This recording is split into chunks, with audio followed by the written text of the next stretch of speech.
The first ship appeared over Geneva on a Tuesday morning. It came down slowly through the clouds, a massive vessel made of something that looked like living crystal. The light from the sun passed through its walls and scattered into 1,000 colors across the city below. People stopped in the streets.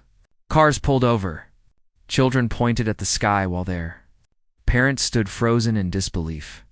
General Nathan Cole received the call at exactly 7:42 a.m. He was eating breakfast at his home in Virginia when his phone rang with an emergency code he had never seen before. Within 2 hours, he was on a military helicopter heading to Switzerland, watching the news footage on a tablet screen. The alien ship had landed in the fields outside the city, and already dozens of other vessels were appearing in orbit around Earth. How many ships total? Nathan asked the young officer sitting beside him. At least 40, sir. Maybe more. They're still arriving. Nathan set down the tablet and looked out the window. He had spent 30 years in the military. He had seen combat in 4 different wars. He had trained for every possible threat imaginable.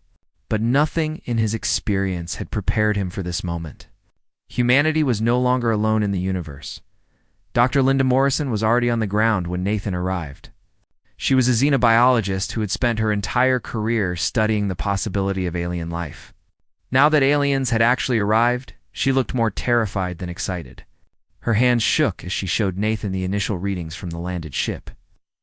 The vessel appears to be made of some kind of crystalline material that we cannot identify, she explained. It's generating its own energy field. Our instruments can't even measure most of what it's doing. Have they tried to communicate? Yes. About an hour ago, they broadcast a message in every language on Earth simultaneously. They said they come in peace and wish to speak with our leaders. Nathan nodded slowly. Then I suppose we should go meet them. The alien delegation emerged from their ship at noon. There were 12 of them, representing 12 different species from across the galaxy. Their leader was a being called Krelvath, an ambassador from a race known as the Sindari. His body was made of the same crystalline material as his ship, and he had 4 eyes that moved independently of each other. When he spoke, his words were translated by a small device floating near his shoulder. People of Earth, Krelvath announced to the assembled crowd of diplomats, military officers, and scientists. We are representatives of the Galactic Collective. We have watched your world for many generations, and we have determined that you are ready to join our family of civilizations. President Margaret Hayes stepped forward. She was a calm woman in her 60s who had led her nation through economic crises and natural disasters. But even she seemed uncertain as she faced the alien ambassador. We are honored by your visit, Margaret said carefully. But I must ask why now? Why have you chosen this moment to reveal yourselves? Krelvath made a gesture that might have been a smile. Because you have reached a critical point in your development. You have touched your moon. You have sent machines to explore your neighboring planets. Soon, you will venture beyond your own star system. The collective believes it is better to make contact now, before you encounter the dangers that exist in the wider galaxy. Dangers? Nathan asked, stepping forward. What kind of dangers? The universe is not always kind to young species, Krelvath replied. There are things in the darkness between stars that would destroy your civilization without a second thought. The collective exists to protect emerging worlds like yours from these threats. For the next several hours, the alien delegation explained the nature of the Galactic Collective. It was an alliance of over 200 species that had existed for 12,000 years. In all that time, there had been no wars, no famines, no plagues. The collective had eliminated suffering and brought peace to every corner of the galaxy. Dr. Linda Morrison listened with growing wonder. Everything the aliens described sounded like paradise. Medical technology that could cure any disease. Energy systems that could power entire planets without pollution. Transportation networks that could move people across light years in moments. It was everything humanity had ever dreamed of. But Nathan Cole was not so easily impressed. He sat in the back of the meeting room, watching the alien ambassador with careful eyes. Something about this situation did not feel right to him. In his experience, nobody offered gifts without expecting something in return. What do you want from us? Nathan finally asked, interrupting a presentation about advanced farming techniques. Krelvith turned his four eyes toward the general. I do not understand your question. You're offering us technology, protection, membership in your collective. But what do you expect in return? What's the price? The alien ambassador was quiet for a long moment. The other delegates exchanged glances, and some of them seemed uncomfortable with the question. We ask only that you embrace peace, Krelvith said at last. The collective does not permit violence among its members. If you wish to join us, you must abandon your weapons, your armies, your instruments of war. In exchange, we will guarantee your safety. No member of the collective has ever been attacked by an outside force. Our protection is absolute. Nathan felt a cold sensation in his stomach. You want us to disarm completely? It is not an unusual request. Every species that joins the collective agrees to these terms. War is a primitive behavior that civilizations must outgrow if they wish to advance. You will find that peace is far more rewarding than conflict. President Margaret Hayes raised her hand. We appreciate your offer, Ambassador, but this is a significant decision. We will need time to consider it. Of course, Krelvith replied, though his four eyes blinked with what might have been surprise. Take whatever time you need. We have waited 300 years for this moment. We can wait a little longer. That night, Nathan Cole sat alone in his hotel room, staring out the window at the glowing alien ship in the distance. He had spent his whole life preparing for war, and now someone was offering to make war obsolete. He should have been happy. He should have been relieved. Instead, he felt nothing but suspicion. His phone buzzed with a message from Dr. Morrison. She had been analyzing the alien technology all day, wanted to share her findings. Nathan read her report 3 times before he fully understood what it meant. The aliens were not as advanced as they appeared. Their ships were old designs, unchanged for thousands of years. Their weapon systems were practically non-existent. Their medical technology was impressive, but their military capabilities were almost laughable by human standards. The Galactic Collective had not known war for 12,000 years. And in all that time, they had forgotten how to fight. Nathan picked up his phone and dialed President Hayes directly. Madam President, he said when she answered, I think we need to have a very serious conversation about what these aliens really want from us. The emergency meeting took place in a bunker beneath the White House. The room was small and windowless, designed to survive a nuclear war. Around the table sat the most powerful people on Earth: presidents, prime ministers, generals, and scientists from every major nation. They had come together to discuss humanity's future. Dr. Samuel Wright stood at the front of the room, holding a thick folder of documents. He was a quiet man who had spent 20 years studying languages that might never exist. Now he had spent 3 weeks translating the full treaty offered by the Galactic Collective, and what he had found disturbed him deeply. The treaty is 847 pages long, Samuel began. I've read every word of it multiple times, and I've had my team verify every translation. What I'm about to tell you is accurate. He opened the folder and placed the first page on the table. Section 1 requires Earth to dismantle all nuclear weapons within 6 months of signing. Section 2 requires us to decommission all military spacecraft. Section 3 prohibits the development of any new weapons technology. That's standard disarmament, said Premier Chen from China. They told us as much at the first meeting. Yes, but it goes further than that. Samuel flipped to another page. Section 12 prohibits any nation on Earth from maintaining a standing army larger than 10,000 personnel. Section 15 requires us to hand over all advanced research into artificial intelligence, genetic engineering, and quantum computing. Section 23 gives the collective the right to inspect any facility on Earth at any time without warning. The room went silent. General Nathan Cole leaned forward in his chair. They want complete control over our technology development. It appears so. And there's more. Samuel turned to the final section of the treaty. According to Section 47, any species that joins the collective must accept a permanent representative council. This council will have veto power over all major governmental decisions. Every law, every election, every military action must be approved by the collective before it can proceed. President Margaret Hayes rubbed her temples. So they're not offering us membership. They're offering us subjugation. I wouldn't use that word, Madam President, but ... yes. Essentially. Actor Linda Morrison had been quiet throughout the presentation. Now she raised her hand. May I offer a different perspective? Go ahead, Doctor. Linda stood and walked to the screen at the front of the room. She pulled up a series of charts and graphs showing data from the collective's historical records. I've been studying their archives for the past 3 weeks. What I've found is remarkable. Every species that has joined the collective has experienced massive improvements in quality of life. Disease rates dropped to nearly 0.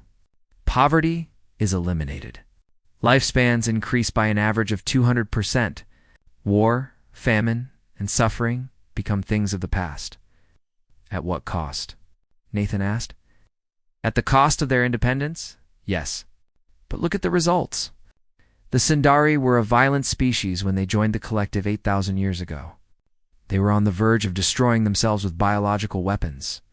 Today, they're one of the most peaceful and prosperous civilizations in the galaxy. They're also incapable of defending themselves, Nathan countered. I've analyzed their military technology. Their ships have no weapons. Their soldiers carry no firearms. If any threat appeared, they would be completely helpless. But no threat has appeared, Linda replied. Not in 12,000 years. The collective security system works. Why would we reject a proven system of peace just to maintain weapons we might never need? The debate continued for hours. Some leaders supported joining the collective. Others were deeply opposed. Nathan sat quietly, listening to both sides, his mind working through the problem like a machine. Finally, he stood and walked to the front of the room.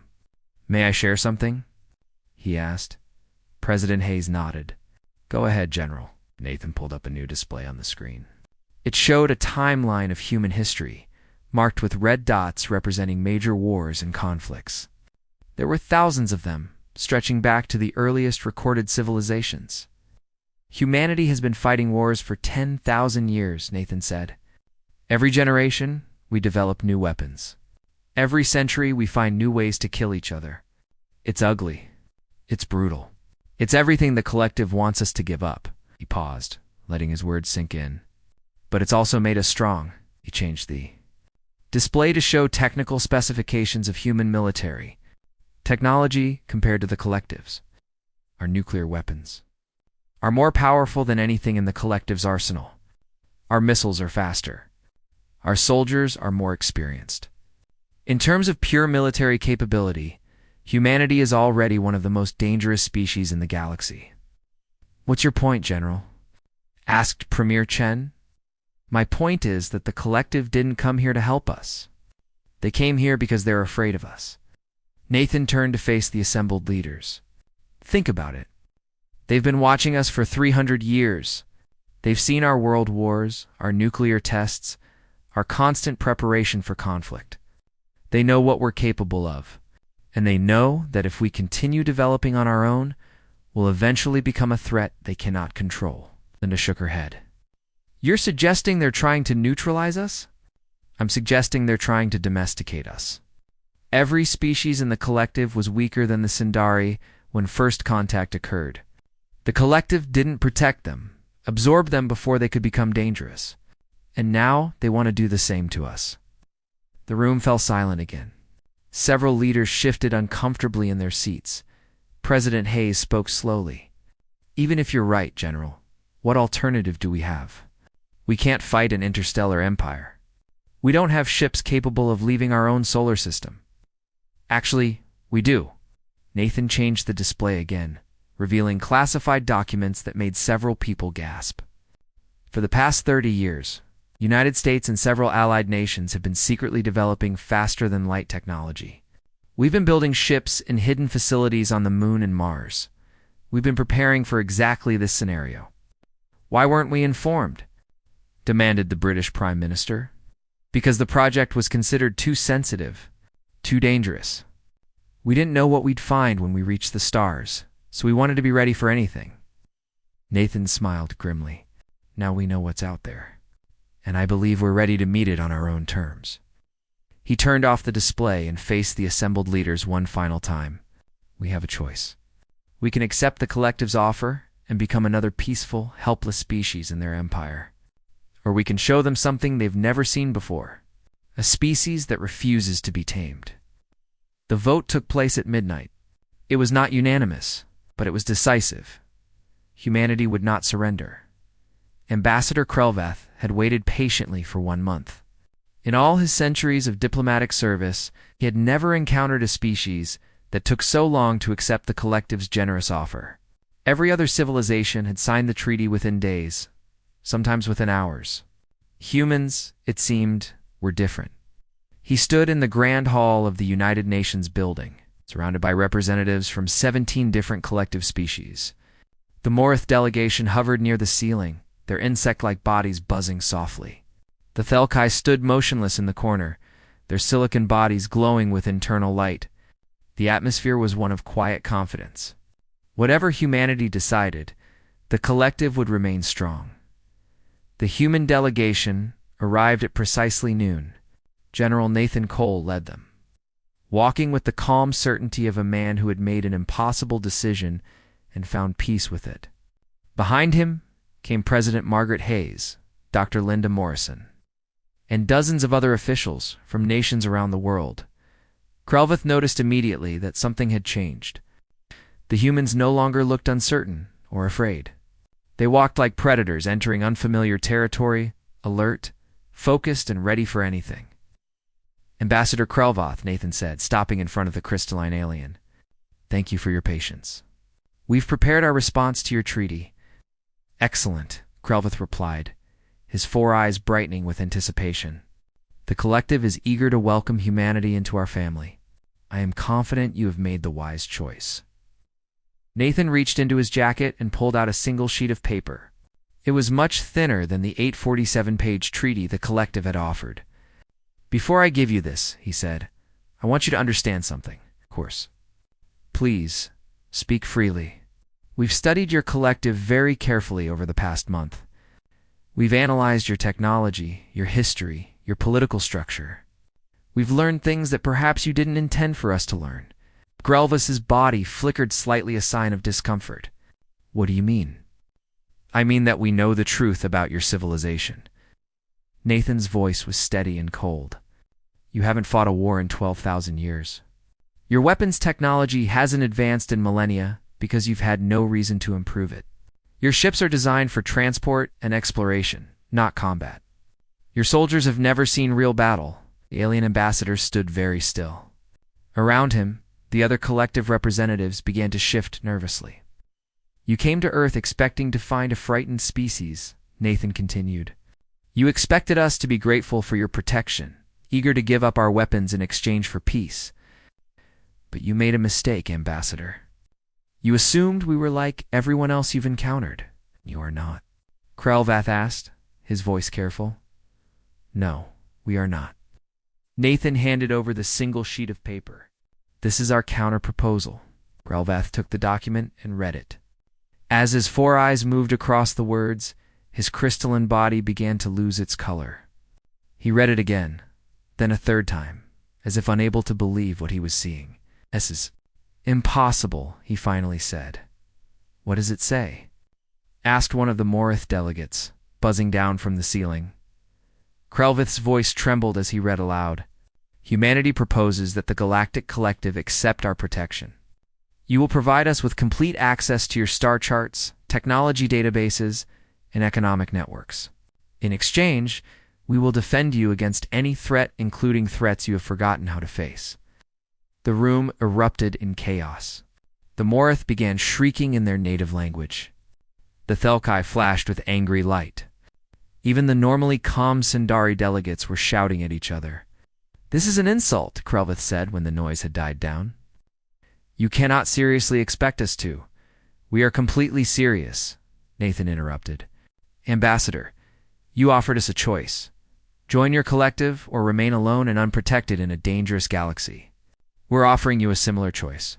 Accept our leadership or face the consequences. What consequences? You are a single planet.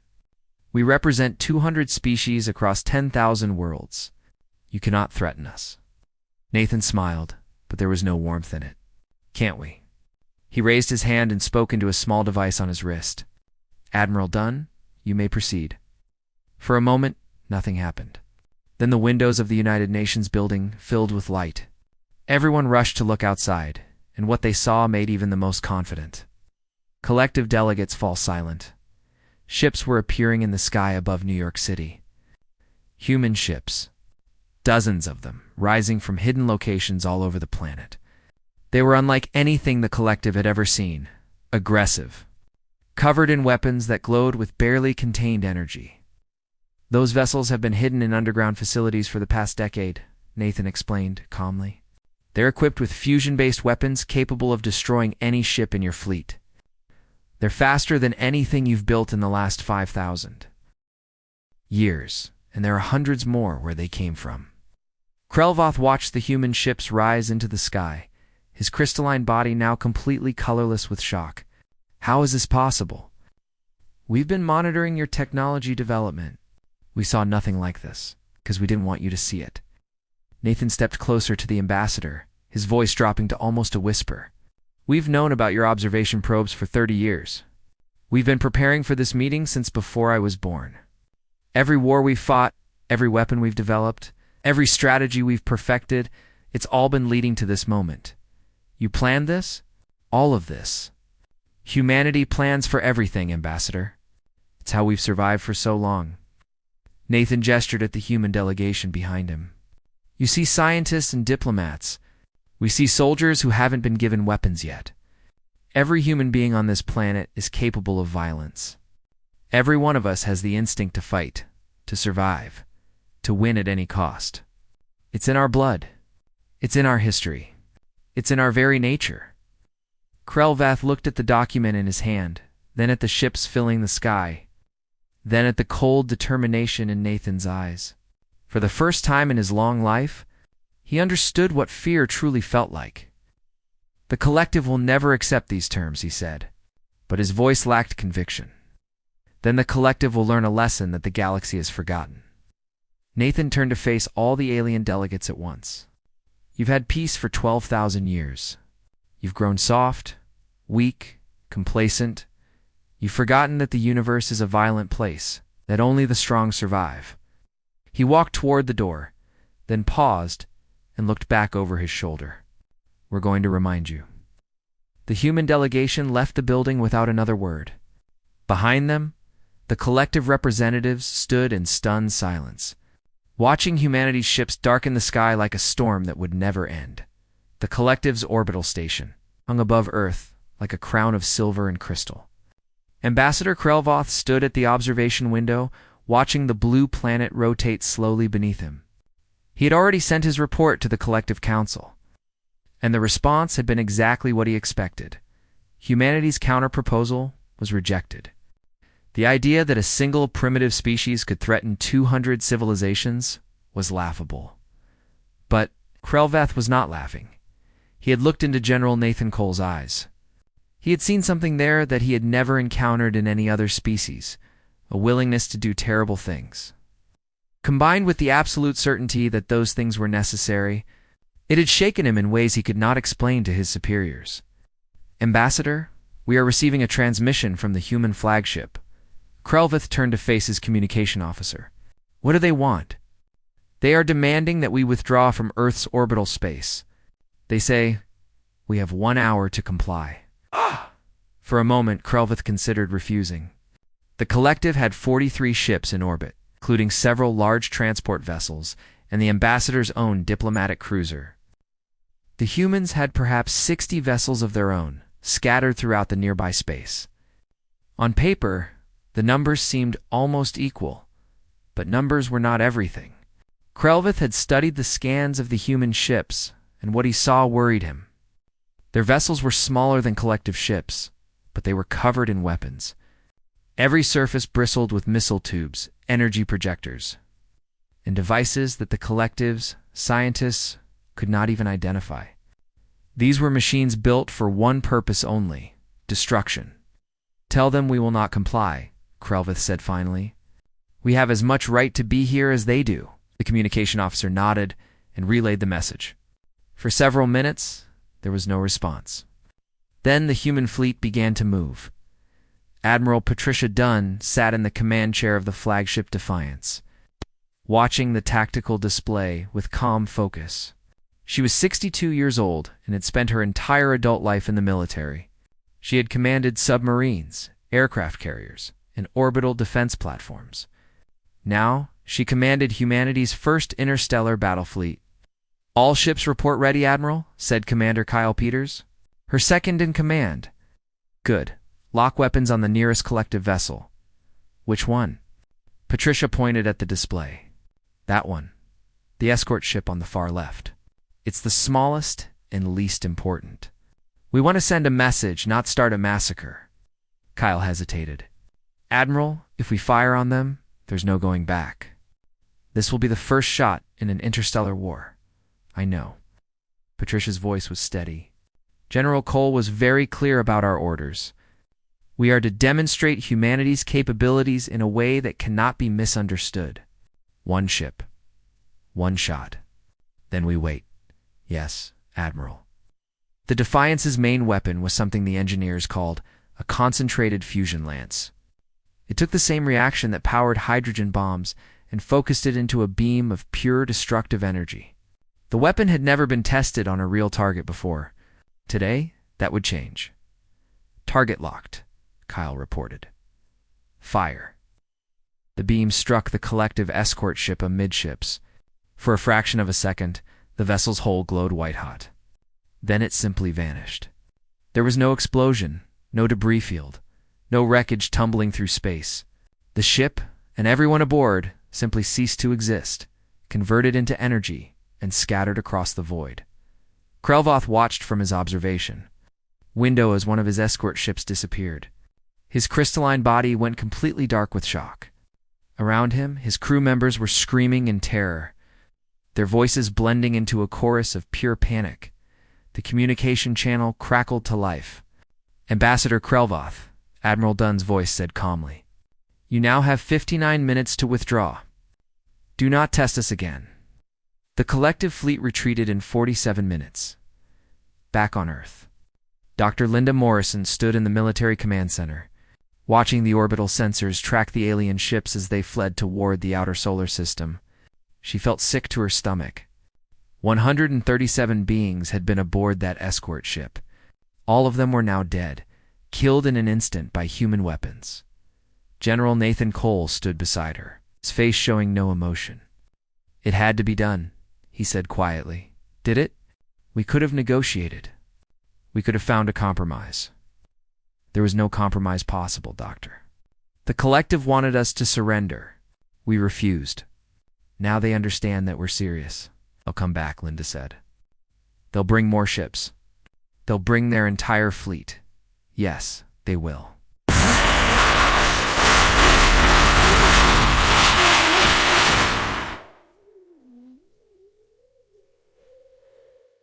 "Yes, they will."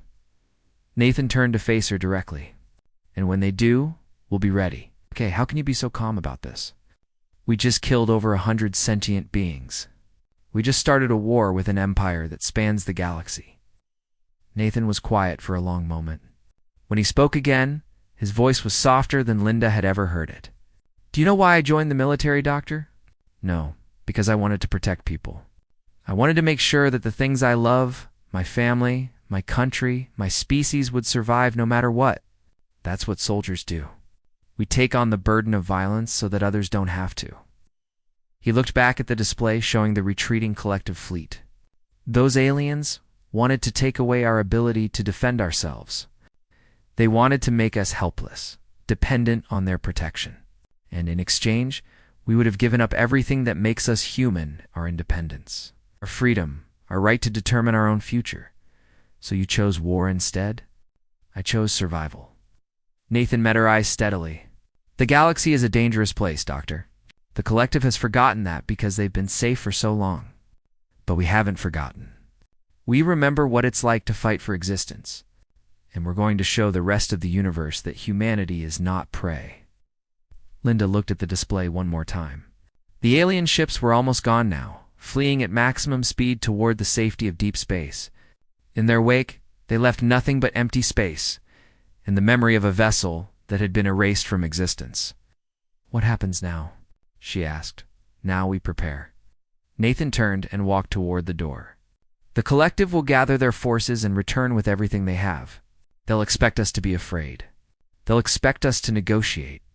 Instead, we're going to teach them the most important lesson humanity has ever learned, which is—" Nathan paused at the doorway and looked back with eyes that held no warmth, no mercy, and no doubt. "Never start a fight with someone who has nothing to lose and everything to gain." He left the room, and Linda stood alone with the weight of human history pressing down on her shoulders. The collective. Council met on their capital world, a planet called Sindara Prime that had been the center of galactic civilization for 8,000 years. Representatives from 200 species filled the great chamber, their voices rising in anger and confusion. Nothing like this had ever happened before. A primitive species had attacked the collective and forced their ambassadors to flee like frightened animals. High Counselor Verathanal, the oldest and most respected leader of the Sindari, called for silence. His crystalline body glowed with authority as he addressed the assembly. "We have all seen the recordings," he said. "We have all witnessed what humanity did to our ship. The question before us now is simple. What do we do in response?" The answers came quickly. Some called for immediate war. Others suggested negotiation. A few even proposed that the collective simply abandon the Sol system and leave humanity to destroy themselves. But in the end, the majority chose the path of overwhelming force. "We will assemble the largest fleet in collective history," Verathanal announced. 10,000 ships from 27 species. "We will travel to the human homeworld and demand their complete surrender. If they refuse, we will demonstrate that the collective cannot be threatened." The assembly voted in favor. 3 months later, the fleet departed for Earth. General Nathan Cole stood in the command center of humanity's new orbital headquarters, watching the long-range sensors track the approaching armada. 10,000 ships stretched across light-years of space, their engines creating a river of fire that pointed directly at the Sol system. "They're not even trying to hide," said Admiral Patricia Dunn, standing beside him. "They want us to see them coming. They want to intimidate us," Nathan agreed. "They think we'll see those numbers and surrender before a single shot is fired. Will we?" Nathan smiled grimly. "What do you think?" The human fleet had grown considerably in the 3 months since the first confrontation. Ships that had been under construction for years were now completed. Weapon systems that had only existed in theoretical designs were now operational. Humanity had poured every resource they had into preparing for this moment. Still, they had only 400 ships against 10,000. By any reasonable calculation, they should have been terrified. They were not. "All commanders have received their orders," Patricia reported. "Everyone knows the plan." "Good. Then we wait." The collective fleet arrived at the edge of the Sol system on a Tuesday, exactly 6 months after their ambassadors had first landed on Earth. High Counselor Verathanal himself commanded the flagship, determined to witness humanity's surrender in person. "Transmit our demands," he ordered. The message was broadcast on all frequencies. "People of Earth, this is the Galactic Collective. You are surrounded by the greatest military force ever assembled. Resistance is impossible. You will surrender immediately and accept the terms of our original treaty. If you refuse, we will destroy your civilization." For several minutes, there was no response. Then a single human voice came over the communication channel. This is General Nathan Cole of the Human Confederation. "We have received your demands and considered them carefully." "Your answer?" Verathanal asked. "Our answer is no." The High Counselor's body flickered with frustration. "You cannot hope to win this battle. We outnumber you 25 to 1.